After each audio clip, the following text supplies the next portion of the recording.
And as the popular vote has decided, we are going to look at some middle game positions with some theme, as opposed to just a whole game. This will be our warm-up. And in this warm-up, it's black to move. We look at the position. Again, I'm always insisting with my students that they will look at the position in a certain way. I always prefer, I think that it's good for every chess position. I think that you must start by looking at the king safety. Many people don't, and I think that this is just wrong. I think that if you don't look at king safety, there's no need to count material and see that you're up a queen if you're about to get mated with a pawn. So, in this position, again, we look at the safety of the kings. Then I'd like to look at the material situation to know what the teams are. Then I like to go into captures, pins, skewers, forks, loose pieces, attacks. Then I'm going to the actual value of the pieces. You know, sometimes a queen can be in the center causing havoc, and then another queen can be somewhere on AA doing nothing. Of course, nominally they might be worth 9, but in actuality they're worth less. And I would like to look at the pawn structure. I like to look at development advantage, space advantage in between, of course. But the most important thing is, of course, the king safety. So checks, checkmates, etc. Okay, so in this position, when we look at the position, and again, what I prefer my students to do, and also you guys, like I bet that already you're trying to guess moves. And I think that this is kind of a computer way. That's kind of a brute force style. I think that it's much easier if you really try to think about what's going on and then come up with the moves, as opposed to just the intuitive, like we're looking and it's like, oh, I look at this move and I look at that move and find candidate moves. Finding candidate moves could be useful after you establish or you evaluate the position correctly. So when we look at this position, we see that both kings are not super shiny, but the black king looks like it's pretty safe and the white king looks like it's a bit strange. The pawn on f3 looks like it's very annoying, but still no checks and the king can always go to the corner. So there's no immediate disaster, so to speak. So we will look at the material situation.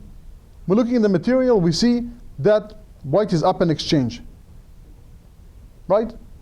Even number of pawns and everything, all things being equal, just an exchange more. But I'm sure that at least most of you can already establish that the knight on e5 is such a strong piece that it might make up for the material deficit, right? It's not like you are just down in exchanging some ending and you're about to lose. Okay, but let's keep in mind that here it feels like there's some sense of urgency. Because if you do nothing in this position, then white might start consolidating. For example, maybe he will play moves like bishop h3. You know, the light square looks a bit iffy. If I get to play bishop h3, my bishop on f1 isn't doing a whole lot. Then by playing bishop h3, I think things are going to get a little more calm. Then I'd like to bring my rook to the open file, maybe rook a d1, maybe even first, and then bishop h3. In other words, if black falls asleep here, he is almost guaranteed to end up just down in exchange and suffering. So, when you look at the position, what do you think? What should be done? Now, I don't want moves. I really don't want to hear moves, but I'd rather read you to tell me what else is worth mentioning in the position. What have I neglected to mention, for example? Yes? The white queen doesn't have a lot of switch. Right. The white queen looks like it's completely offside. If I had to make a move with the queen right now, I'll be really very hard pressed to do so. Notice that with all my many moves, I cannot take on f7, I cannot go to g6. Of course, this pawn is stopping me here. I cannot take this pawn. This is well protected, this is well protected, this is protected by the bishop, and this is taken by the queen. My queen basically has no moves. This should be something in the back of your mind. So, what is the first move objectively to analyze in this position? And try to be, I mean, I'm looking at the most objectively. Like if you found a different move, great. But if you ask a group of people what will be the first move to look at, they will say what? Yes? Bishop to g4. So bishop to g4 is not a terrible mistake or anything, but if you notice, I don't want to move the pieces, of course, because I'm going to reveal, chessbase will reveal the actual move. So we'll do it without moving the pieces. After bishop g4, I'm going to play queen h4, well, the only move that I have left. And then you will notice that it's not so simple to crack open the position. Again, thanks to my move bishop to h3, I am again very much alive and kicking. You can always, of course, take this, but if we trade queens, again, black will have compensation, but no more than that. No more than that. So again, if I have 2 hours, we can analyze every position to death with all the little intricacies and nuances. Here, believe me, take my word, everything here is computer tested. After bishop g4 with correct play, at best, black maybe can hold the balance to make it at best. But I think that he has something better than that. Again, why am I showing you this position? Because sometimes we need to think out of the box. This is again a topic that I've been really torturing my students with. I don't want them to be dogmatic. Many of them came to me with, oh, we have to do this, this, and that. Material is very important. Development is very important. I can or can't play this, or I can or can't play that. And then, of course, it completely ruins the creativity and, in my opinion, also the fun of chess. Here, when you see the next move, I think that you will really enjoy chess. Okay, so again, if I gave you a lot of time, maybe you will solve it. And Julian, I have a feeling that Julian is dying to suggest a move. Maybe you'll get it. Say it. Knight g6. Okay, again, knight g6, not a terrible move, but if I went bishop h3 or rook d1, it's not so simple. I mean, listen, black has compensation. No question about it. You can play a lot of moves that will give you some play. But what if I told you, and now I'm not going to, with this hint, I'm not going to let anybody else say something, that this is a black to move and win exercise. Then you would say, well, there's what compensation and play is one thing, but an outright win is altogether another. And again, it's the kind of move that either you will never think about, or only with a lot of hinting and a lot of really using overdoses of imagination will you get. Here, black played, and once you see the move, you might understand. Rook h8. Who would have thought? Who would have thought that the rook is on the only open file on the board, and he brings it to the worst possible square? Okay, now let's try to understand what brought this kind of move into even consideration. Well, the queen is very, very vulnerable. We already know that after bishop g4, queen here, we have not trapped the queen. The queen can come to g3, and again, like I said, it's not it. So you think to yourself, what if I just did this? What if I did this move? Then the queen will take, and the king goes here. Well, the queen has no good moves, but nothing is attacking it. Just like before, it wasn't doing anything, but it's not attacked. So, connecting the dots, black is playing rook h8, and there's no defense against the idea of g6. Queen takes h6, king g8. This time there will be something attacking the queen, and the queen is gone. Again, much easier when you see it than when you have to solve it. And again, I know that in this class I will always be overshooting, or at least some of the positions, but that's the idea. The idea is to show something. But I'm telling you, even a 1500 or a 1200 or anybody can enjoy once they see the solution, because they understand how to think in a position. Okay, so we are done with that. This was our kind of a warm-up. And, well, there was one more position that I wanted to show you, but we'll see if we have time. We'll leave it for later. Now I'm going to deal with the next middle game position, and it's going to be position number 117, which is 16 here. Okay. We have a middle game position from a King's Indian defense, as some of you might guess. Very typical position for the King's Indian, with a fianchetto bishop and the pawn structure, pawns d5, d6, and the knight situation. And when we look at the position, we see both sides are more or less developed. All the minor pieces are doing something, more or less. The pawn structure is in a way, and we look at king safety, we are not intimidated. Both kings might not look like the best they've ever been, but there's not even one check for either side, let alone checkmates. So the king safety doesn't seem to be an issue here. When we count the material, we see that black is up a pawn, but we notice that it's a very vulnerable double pawn that probably white can always regain at some point. So now we have to think to ourselves, what to play? This is white to move, and we have to come up with some sort of a plan. Like I always tell my students, and again, like I said to you, this is good for different levels. With one level, I'll be happy with just the next move, and we go step by step. With a 2300, I'd expect to see the final position on the board, and anything in between, again, something gradual. So let's try to talk about the position, what to do. Again, king safety is not a big deal. pawn structure space-wise, white has a little more space. Again, right now you might say, wait, maybe the black pawn has space and the knight has space, but when I consider this pawn to be almost a goner at some point, because it's a very vulnerable pawn, I know that this is not a permanent space for black. So then we're talking about the actual value of the pieces. So for example, who do you think is worth more? The knight on e8 or the knight on c4? They're both worth nominally 3.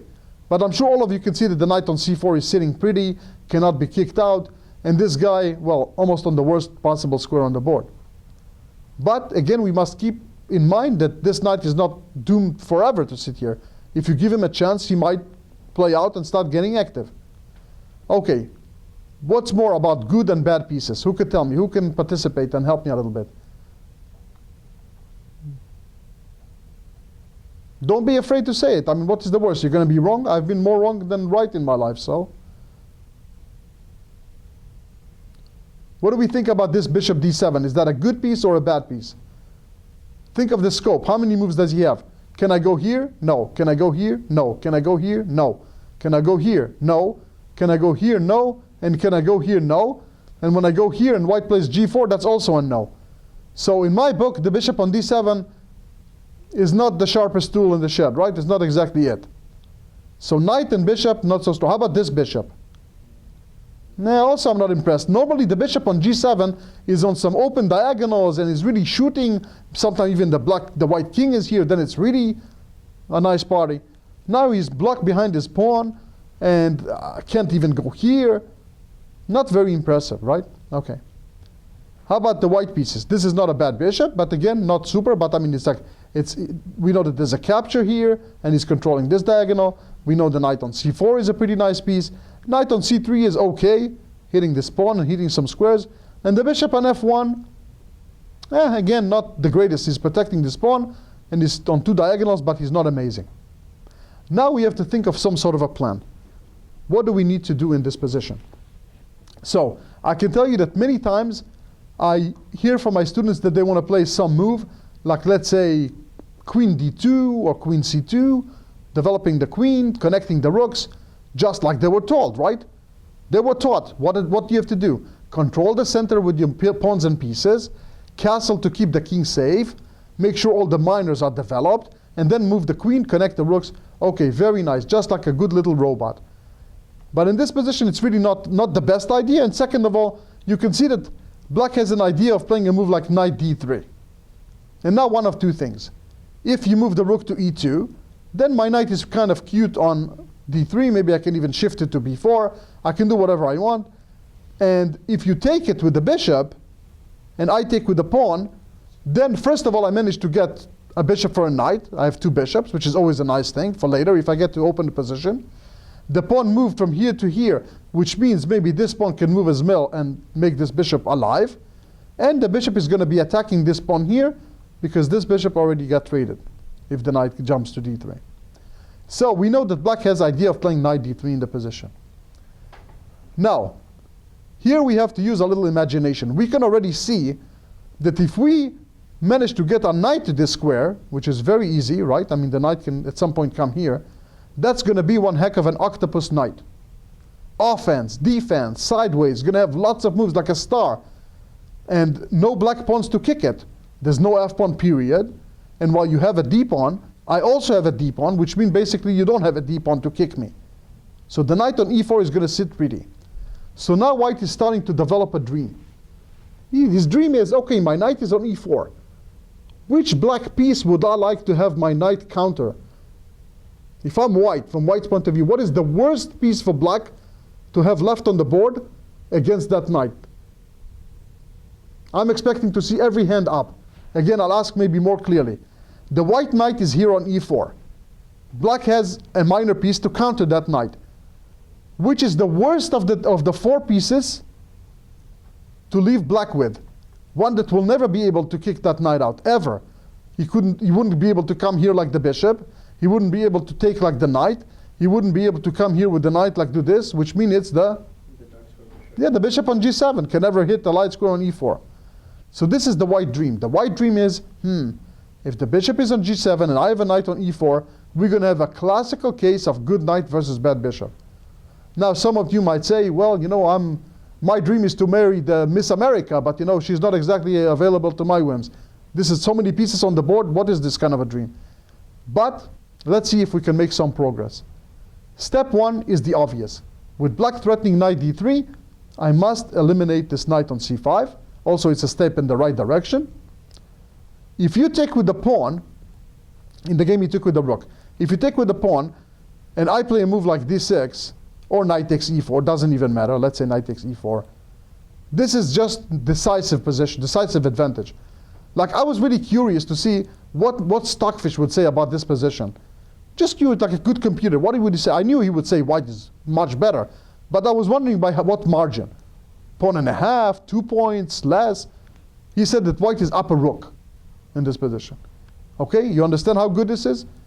He says basically the black is so hopeless in this position. The weaknesses, the pass pawn, the lack of breathing room, he said that it's like something like 5 points advantage for white. This is how tremendous. Maybe he's exaggerating, but we get the point. It's just huge for white. So, okay, we understand that he wanted to keep some sanity, some activity with his rook, and he took. Of course, white took the pawn on e4 with the knight, and now rook c5 is attacked. In the game, he went rook c7.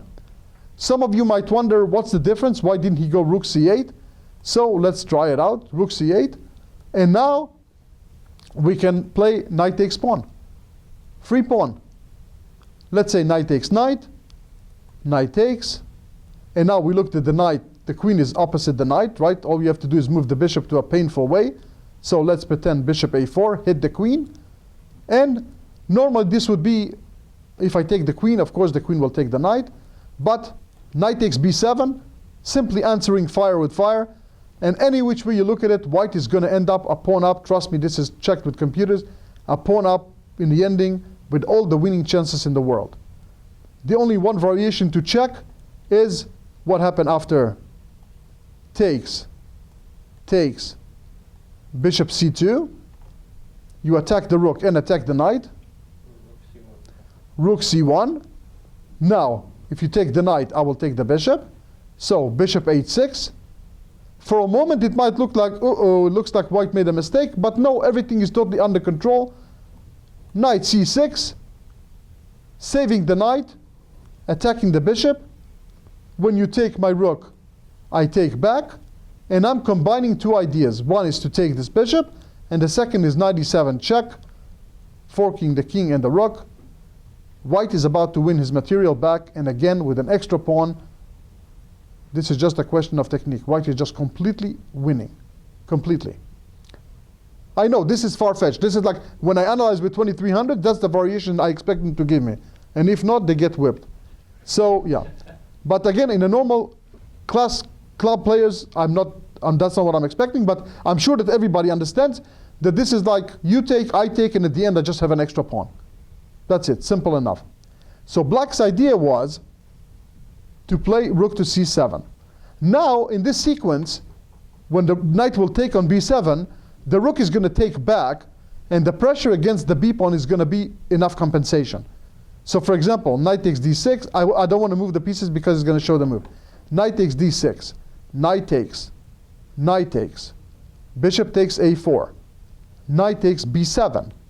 Rook takes b7. Queen takes a4. Rook to b4. Black gets a lot of compensation and a lot of play.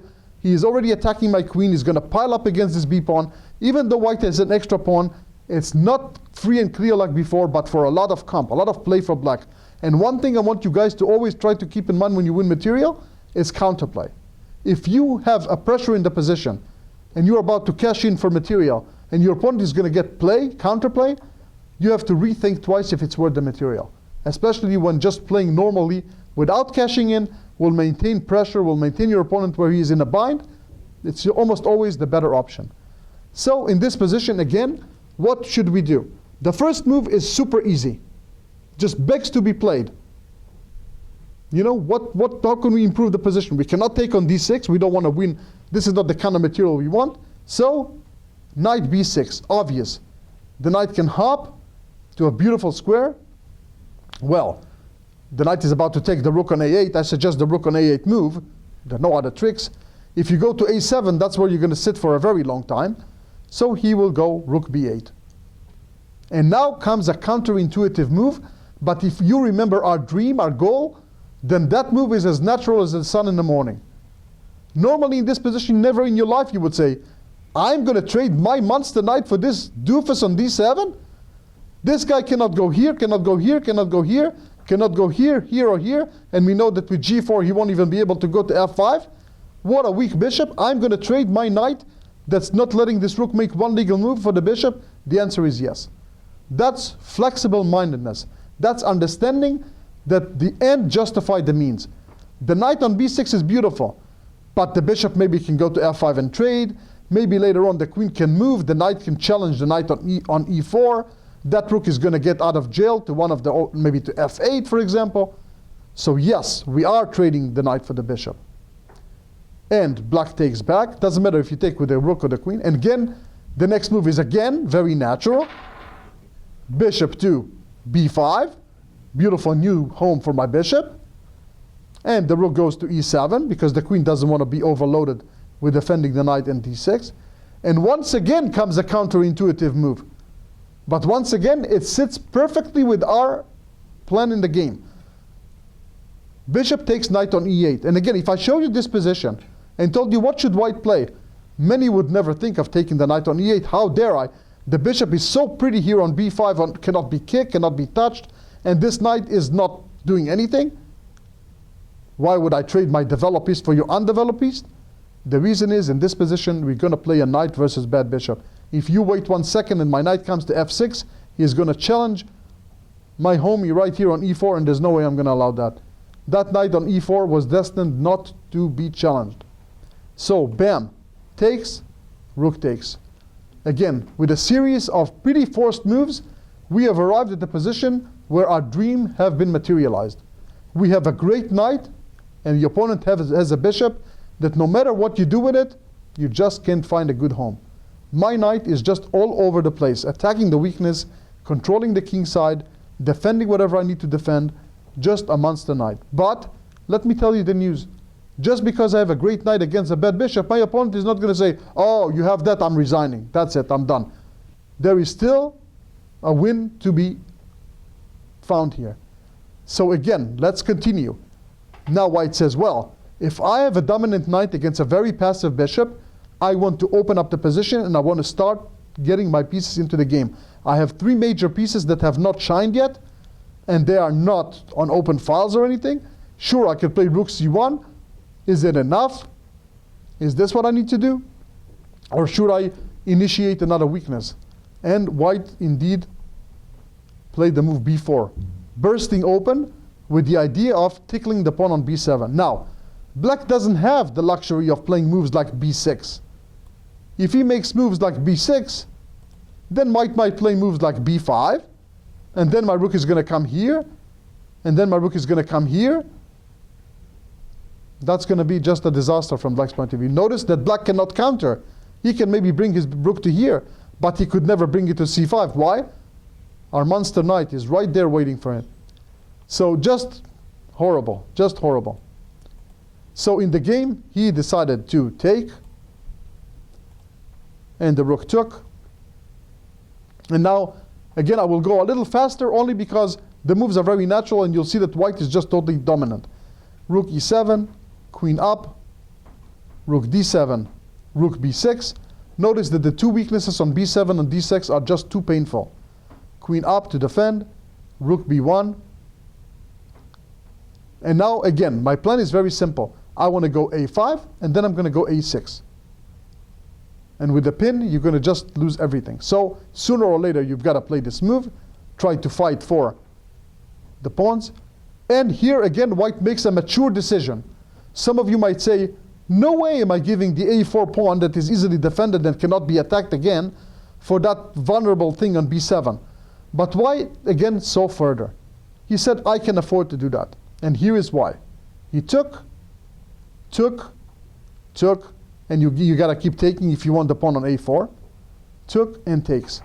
Now, the knight is under attack, and of course, the natural continuation for everybody is, hey, free pawn. But If you take the pawn and I go rook d4, again, the win becomes a little bit cumbersome. Not so easy to win the game.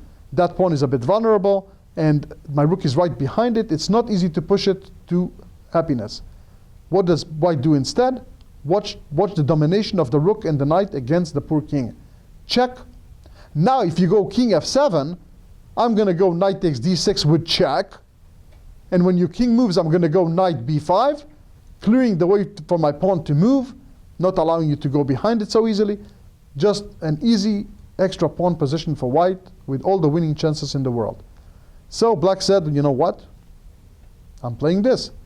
And again, the idea is if knight takes d6, he's going to lift the rook and put it behind the pawn.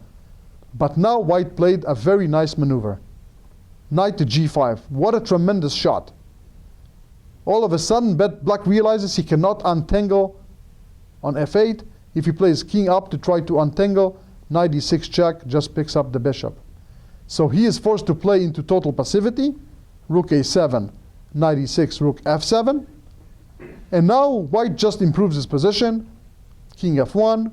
Well, black can just mark time. King e2. Okay, picking on the weakness on d6. King e3. f3. King e4. Fixing the pawns. And in this position, of course, he played rook f7. Okay, here white has two different wins that I'm going to demonstrate. One of them is, again, without moving the pieces, because that's an easy exercise. One is to play knight takes bishop, rook takes bishop, rook takes d6. The rook is attacking the pawn on g6. If you defend it, I'm going to go rook e6, and I'm going to pick up this guy. So white wins 2 pawns, and the win is just prosaic. Or you can trade everything on f8, and then I'm going to go king d3, king c4, king b5, and there's no way for you to stop me from penetrating and just winning this pawn and winning the pawn ending. So what a final position, what a picturesque final position. And again, it all happened from this middle game position.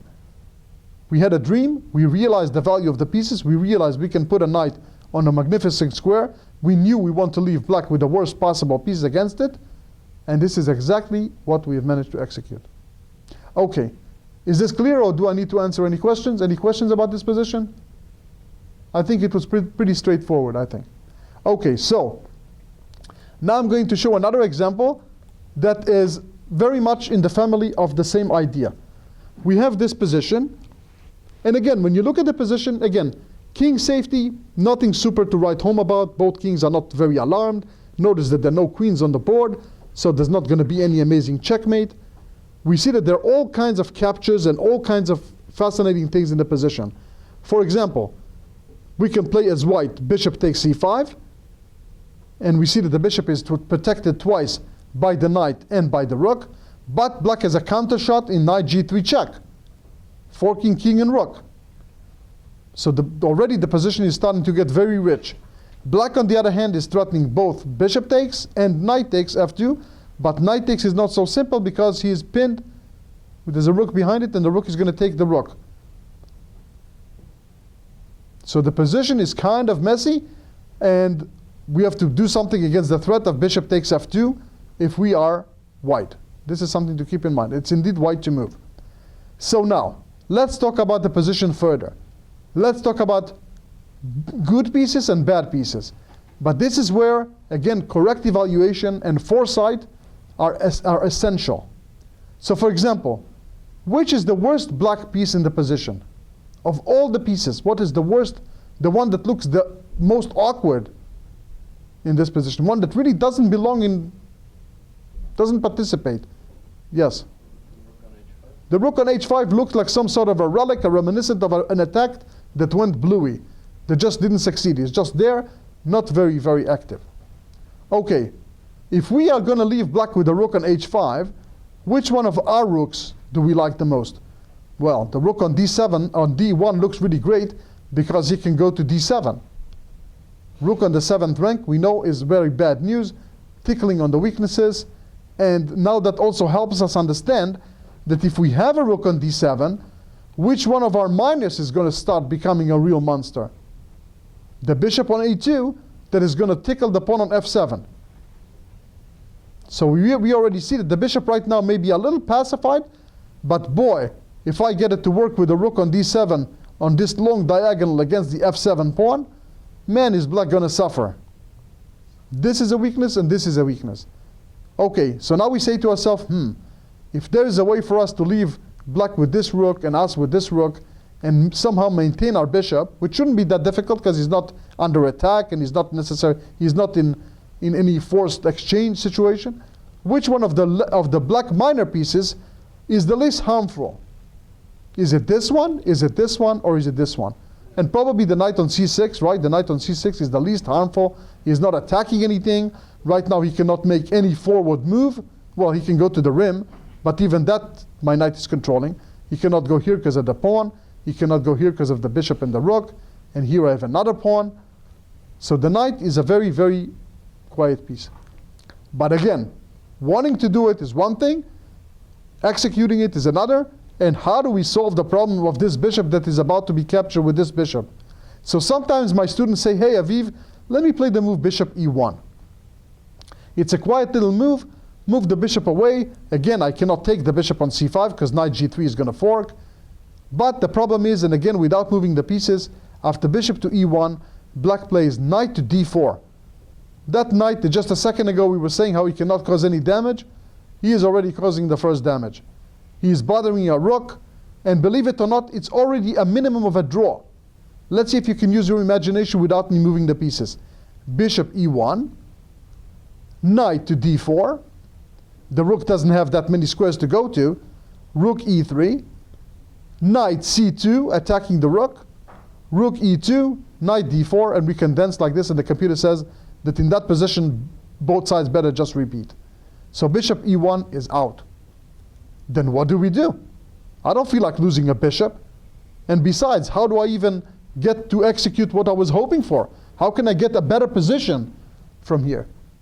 So watch what Romanishin, who is a very strong Russian grandmaster, look what he did.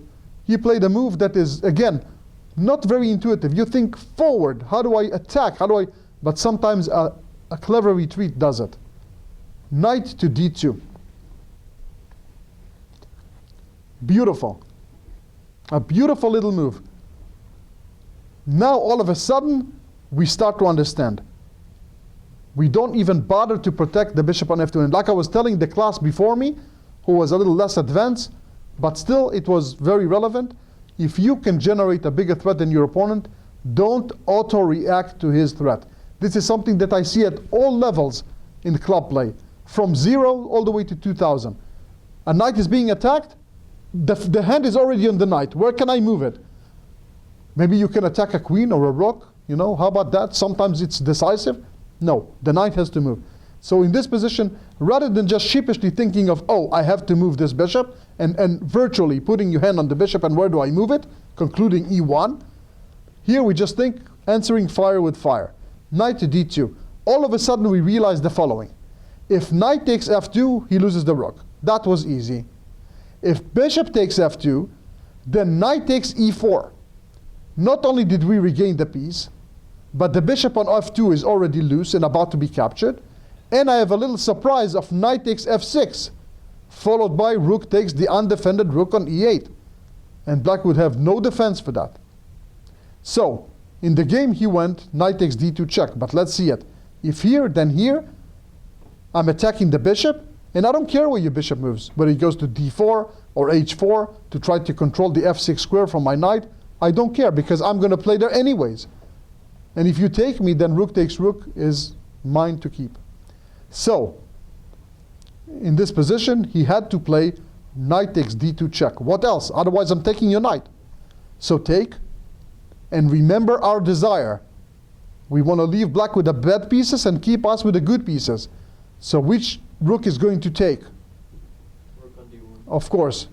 Rook 1 takes d2. Now I have an array of threats.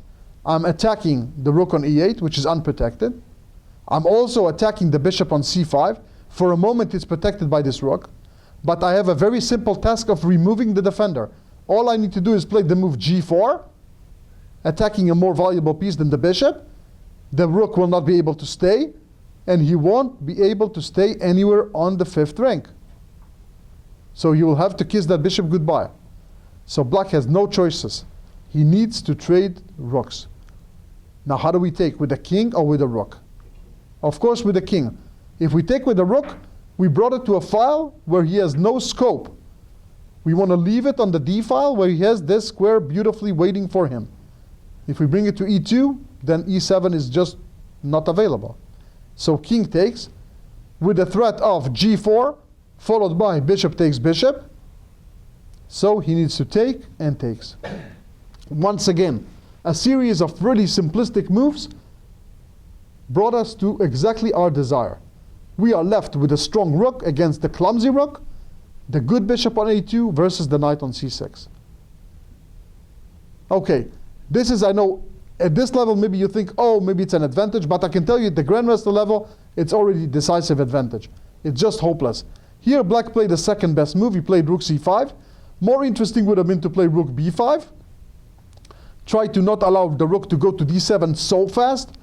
But again, the computer concludes that after something like b4, a5, rook d7, even if we give up this pawn, we give up a pawn on the queen side, the taking on f7, the weakening of this king, and the advance of those pawns is just advantageous for white. Just superb for white.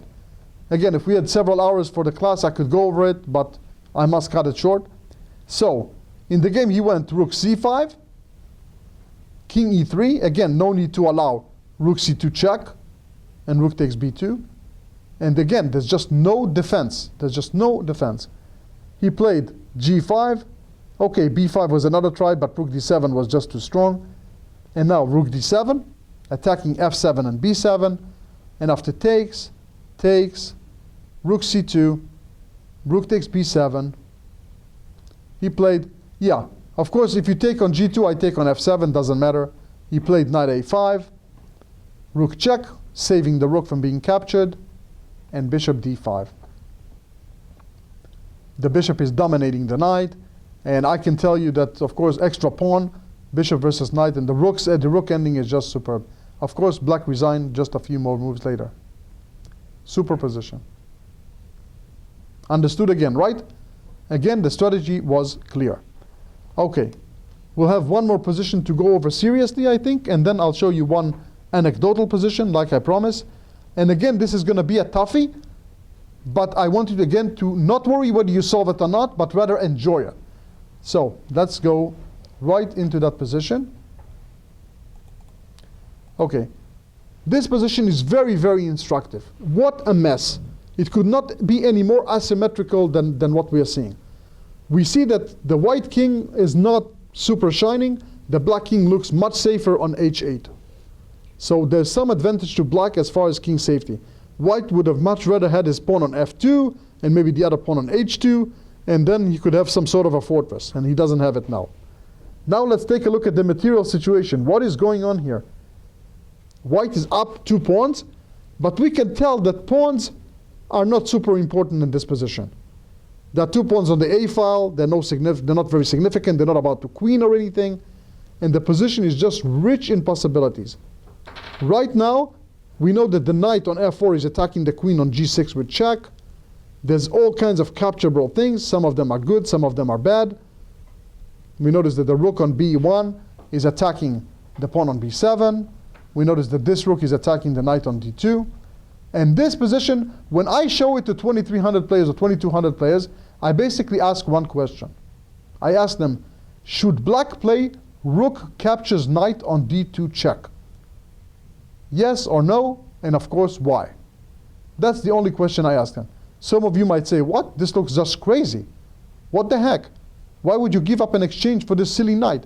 Well, there is a follow-up.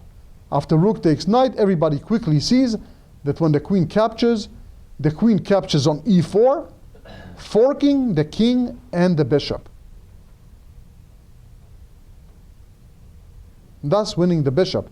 So at first glance, it looks like by taking on d2, black is going to win a knight, a bishop, and a pawn for a total of 7 points, and pay a rook that's worth only 5. So to the unexperienced player, it's like, what kind of doofus question is that? Of course, the answer is yes. But again, this is an exercise in calculation. How much further you can see. And what I'm hoping that you will pick up from it, and I'm telling you that before we even deal with the solution, is that the lesson to be learned here is that never stop too early your calculations. If you are able to carry a calculation exercise in your own game or in a puzzle further, do it. Do it, for quite often there is something there. Not always that it just end with a sequence that you have imagined. Notice that many times two strong players, grandmasters or IMs or whatever, they aim for the same position. They think that they both were right.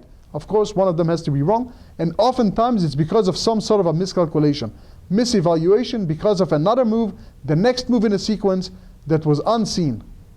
Okay, so I want to give you like 1 minute without saying anything, just to see if any one of you can see beyond. So it's like, imagine that I ask you the same question I would ask the masters. Can I play rook, should I play rook takes d2 check? And what will be a sequence after that? Again, we are here, just to be clear. Rook takes d2 check, you don't have any choice but to capture. You must capture. Then queen takes e4 check, you don't have any moves but to, any ideas but to move your king. Let's say to h2, that seems like a safe spot. And then the queen takes on c4. So now we have a brand new position. What will happen then? Try to look at this new position, envision it in your mind, and say to yourself, is there a follow-up? Does it end there, and black is just up material? Or does white have a follow-up? So Adam, what did you think? I think the check on knight g6. Aha. So there is something beyond that. So in other words, now we're looking at queen takes, rook takes knight, and the queen takes. Queen takes e4, the king goes to h2, queen takes c4. Now we see that again, just like in the example we had before, when there was a rook and a knight pinned, and then when we saw it, the knight goes to g6, double check, or rather check, and you must take, or else if you go to g8, rook takes f8 is mate. So you will take, rook takes f8 check, king h7. So then what will be the material situation? White will still be up to pawn check because. But White will be down a piece. Nope, not exactly. There's going to be a very unusual material imbalance. Let's see if anybody can identify it. Rook takes, queen check, king moves, queen takes c4, knight to g6 check, winning this rook on 8. So takes. Exactly. White is going to have 2 rooks, black is going to have 3 minor pieces.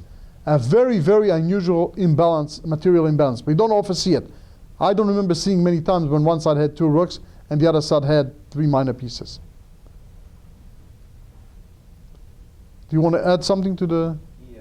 So I think after black shouldn't play rook takes d2. Okay.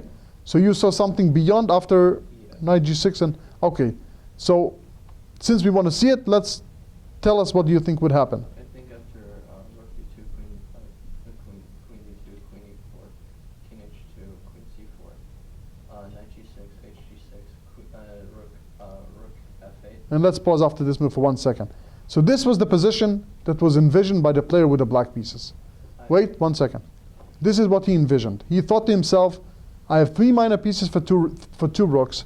The white king, like we said before, is very unsafe. I'm hoping that my bishops are going to crisscross it. He is already envisioning moves like knight e5 or knight d4, hopping to f3, and again starting to bother this king. And white actually also wanted to get to this position. Do you have something to suggest? So right now, white should play queen h6 check. Right. The move that black missed in this position, and very, very hidden, very hard to see, but again goes to show that there is sometimes at the end always something, could be something else, and he missed the move queen to h6 check. Offhand, you think to yourself that white just went berserk, but when you take a closer look, you understand that you have found one of the nicest mates. Of course, if king takes, rook h8 is just checkmate. That's easy. But the question is, what happened after pawn takes? Well, after rook takes b7, black can defend 3 different ways, but the clumsiness of his pieces leads to checkmate.